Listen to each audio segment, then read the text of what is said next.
আসসালামু আলাইকুম রহমতুল্লাহ বারাকাতুহু। আমি অনেকগুলো মেসেজ অনেকগুলো কল পাওয়ার পরে বাধ্য এই ভিডিওটা করতেছি, না হলে তেমন একটা কথা বলা ছেড়ে দিছি।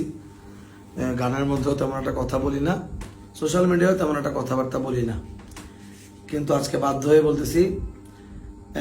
সম্প্রতি একজন মুফতি সাহেব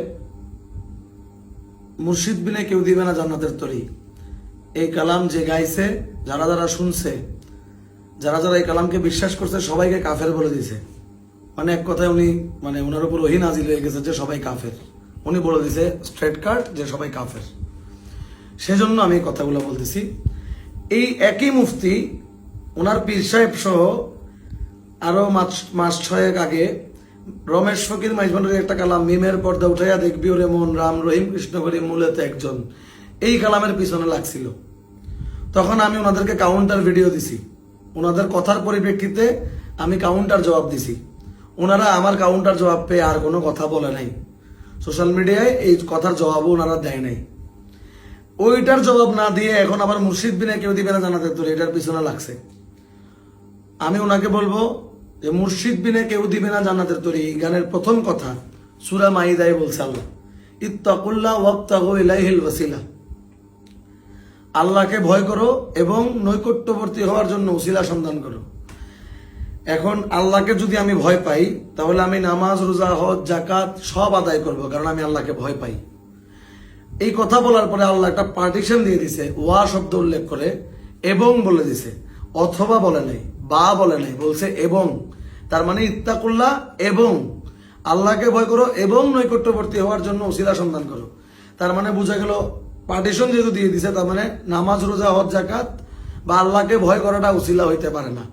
উসিলা কোনটা? বিভিন্ন হাদিস শরীফের মাধ্যমে আপনারাই বলেন যে আহলে বায়াতে রাসূল সাল্লাল্লাহু আলাইহি ওয়াসাল্লাম, মানে আমার নবী যাদের হাত ধরে বায়াত গ্রহণ করার জন্য বলেছেন, আমাদের আওলাদ রাসূলরা যাদের হাত ধরে আমরা বায়াত গ্রহণ করি, মুর্শিদ যিনি একটা লাইভ গাইডলাইন, মানে আমাকে প্রত্যক্ষভাবে সরাসরি আমাকে যিনি পথ দেখাবেন, ওনার হাতে হাত ধরে তওবা করে আমার ওসিলা তালাশ করতে হবে। আমার মুর্শিদই আমার ওসিলা। সেজন্য কালামের মধ্যে বলছেন মুর্শিদ বিনে কেউ দিবে না জান্নাতের তরি। আমি যদি জান্নাতে যাইতেই হয়, তাহলে আমার একটা গাইডলাইন লাগবে যে এই পথে হাঁটলে আমি জান্নাতে যাব। এই গাইডলাইনটা আমাকে কে দেখাবে? আমাকে এই রাস্তাটা কে দেখাবে? আমার মুর্শিদ দেখাবে। সেজন্য কালামের মধ্যে বলছে মুর্শিদ বিনে কেউ দিবে না জান্নাতের তরি, কোরআন দ্বারা প্রমাণিত। আমার ভব সিন্ধু পার করাবে বাবা ভান্ডারী। ভব সিন্ধু মানে হচ্ছে সংসারের যে যাতনা, আমরা অহংকারে ডুবে যাই, মোহতে পড়ে যাই, লোভ লালসায় মগ্ন হয়ে যাই, সংসারের এসব যাতনাকে বলা হয়েছে ভব সিন্ধু। এই ভব সিন্ধু পার করাবে কে? বাবা ভান্ডারী। কিভাবে পার করাবে? ঠিক যেভাবে বাবা ভান্ডারী ওনার খলিফাগণদেরকে পার করিয়েছেন। যেমন বাবা ভান্ডারীর অসংখ্য খলিফা আছে, অসংখ্য অগণিত খলিফা আছে। আপনারা, আমি একজন নাম বলতে গেলে বহু নাম। ওনারা সবাই দুনিয়ার মোহমায়া ত্যাগ করে আল্লাহর পথে ওনারা সবসময় ছিলেন।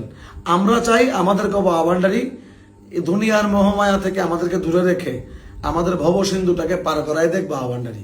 সেই জন্য আমরা বাবা ভান্ডারীকে ভব সিন্ধু পার করাবে বাবা ভান্ডারী কথাটা আমরা সেজন্য বলছি। যাই হোক, গেল। এই কালামটা লেখা হয়েছে শফি বাবাজানের নামে। এখানে বলা হয়েছিল ভব সিন্ধু পার করাবে শফি ভান্ডারী। এখন শফি ভান্ডারী জিনিসটা এভাবে বলতে আমার কাছে একটু সংকোচ লাগে, সেজন্য আমি সরাসরি বাবা ভান্ডারীর নামটা নেই। গেল। এবার আসি মেইন পয়েন্টে। আমি জানলে কি আর করতাম গো না বাবা মাওলানা, না জানিয়া ভুল করেছি ক্ষমা করো না, বলে দিচ্ছেন কাফের হয়ে গেছে। আচ্ছা যাক, সূরা নিসার 64 নম্বর আয়াত। আমি হয়তো মিথ্যাও বলতে পারি, আপনাদেরকে দেখাই।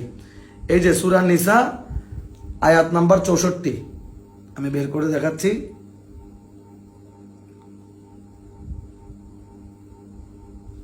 এই যে 64 নাম্বার আয়াত, ভালো করে দেখেন। এবার আমি পড়ে শোনাই। আর আমি যে কোনো রাসূল প্রেরণ করেছি তা কেবল এজন্য যেন আল্লাহর অনুমতিক্রমে তাদের আনুগত্য করা হয়।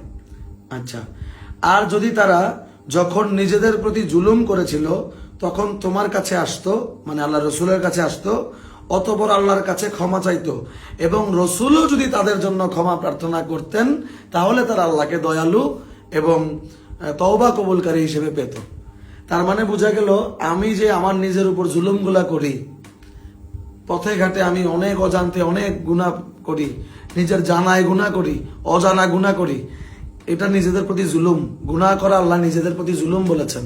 যারা গুনাহ করে আল্লাহ বলেছেন তোমরা যারা গুনাহ করো, খারাপ কাজে লিপ্ত থাকো, তোমরা নিজেদের প্রতি তোমরা জুলুম করতেছো। এই যে আমি নিজের প্রতি যে জুলুমটা করলাম, যে গুনাহটা করলাম, এই গুনাহটা আমি আল্লাহর কাছে মাফ চাইলাম।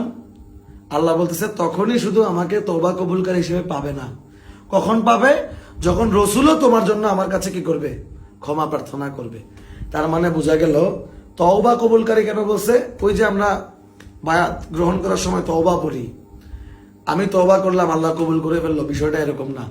বিষয়টা হচ্ছে আমি যখন মুর্শিদের হাতে হাত ধরে বায়াত গ্রহণ করে আস্তাগফিরুল্লাহ রাব্বি মিন কুল্লি যামবি ওয়া আতুবু ইলাইহি লা হাওলা ওয়ালা কুওয়াতা ইল্লা বিল্লাহিল আলিয়্যিল আযীম পড়বো, তখনই আমাকে আল্লাহ তওবা কবুলকারী হিসেবে আমি আল্লাহকে পাবো। যেভাবে রসুল প্রার্থনা করলে পাবে, সেভাবে এখন আমরা রসুলকে পাই নাই। রসুল সাল্লাল্লাহু আলাইহি ওয়াসাল্লাম ওফাত হয়ে গেছেন। রসুল সাল্লাল্লাহু আলাইহি ওয়াসাল্লাম আমাদের জন্য কাকে রেখে গেছেন? ওনারা আহলে বায়াত রেখে গেছেন। এই জন্য আমরা বাবা ভান্ডারির কাছে যাই, মুর্শিদের কাছে যাই, যে যার যার হাতে বায়াত তার কাছে যাই, ওনার কাছে গিয়ে আমরা তওবা করি, ক্ষমা প্রার্থনা করি আল্লাহর কাছে। ওই জন্য আমার লাইফ গাইডলাইনের কাছে আমি বলতেছি যে আমি না জানিয়া ভুল করেছি, ক্ষমা করো না।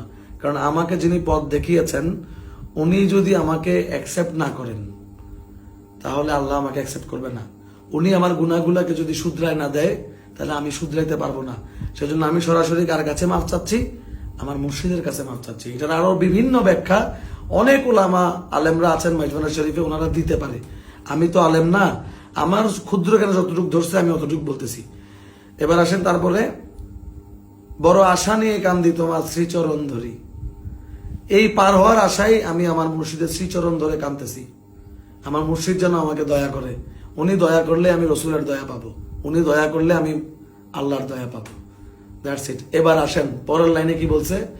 লা ইলাহা ইল্লাল্লাহু মুহাম্মাদুর রাসূল বলছে সেই নূরেতে শামিল হলো নূরেরই পুতুল। ওই যে ঘুরে ফিরে কথা একটা, যে আহলে বায়াতে রাসূল সাল্লাল্লাহু আলাইহি ওয়াসাল্লাম, আল্লাহ আমাদের নবী আমাদের কাছে দুইটা জিনিস রেখে গেছে, একটা কোরআন আর একটা আহলে বায়াত।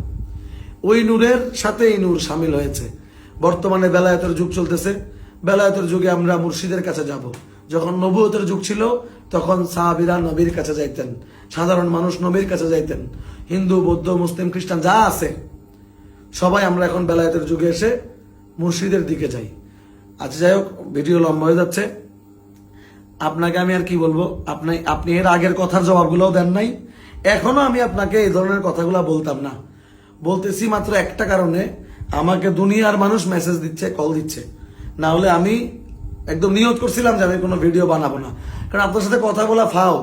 আপনারা দাড়ি আছে, টুপি আছে, আরবি পড়াশোনা করছেন, এরপরে আপনারা এমন এমন কথা বলেন মনে হয় যে আমরা শিশুদের সমাজে বসবাস করি, এরকম কথাবার্তা আপনারা বলেন। আবার আপনারা বসতে চাইলে কি বলেন যে ওনাদের সাথে আমরা কেন বসবো, ওরা একটা গায়ক কাওয়াল, এদের সাথে আমরা কেন বসবো, আমরা বড় বড় মুফতিদের সাথে বসবো।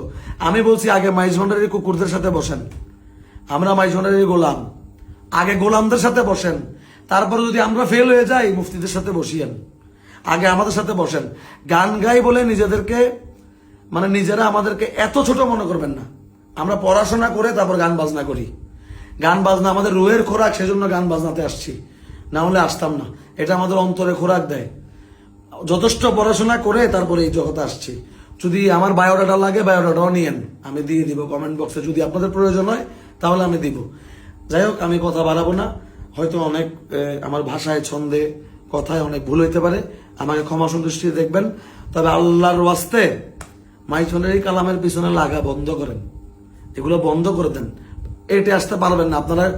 আপনারা যে দলিলগুলো দেখাবেন এই দলিলগুলা আপনারা পড়ে তারপর শিখছেন, আর এই দলিলগুলা বাবা ভান্ডারী ওনার ফয়েজ দিয়ে হাজার হাজার মানুষকে ওনার ফয়েজ দিয়ে এলমে লদুনের মাধ্যমে উনি দিয়ে দিয়েছেন।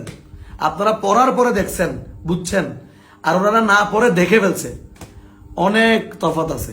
আল্লাহর রাস্তায় এগুলা বন্ধ করেন। আমিও আপনাদের সাথে কথা বলতে চাই না, বা আমরা যারা আছি আপনাদের সাথে তর্কে যাইতে চাই না। কারণ হযরত কেবলা একটা বাণী আছে, ফাসাদ বা বাহাস করিও না, এতে কোনো লাভ নাই। এ ধরনের একটা বাণী হযরত কেবলা হুজুর গৌসুল আজম মাইজভান্ডারী বাবাজান কেবলা বলেছেন। আমরা ওইটার উপর অটুট থাকতে চাই। আমাদেরকে শুধু শুধু এতগুলা পেরেশানি দেওয়ার দরকার নাই। আমরা যারা আশেক আছি, মাইজভান্ডারী গোলাম আছি, আমরা রমেশ ফকির মাইজভান্ডারী কালাম, হাদির কালাম, মকবুলের কালাম পড়তে পড়তে আমরা মালিককে খুঁজি। আপনারা হয়তো জান্নাত খোঁজায় ব্যস্ত, কিন্তু আমরা জান্নাতের মালিককে খুঁজি। সুতরাং আসসালামু আলাইকুম। আর বেশি কথা বলবো না, আমার কথায় ভুল হলে আমাকে ক্ষমা করবেন। ধন্যবাদ।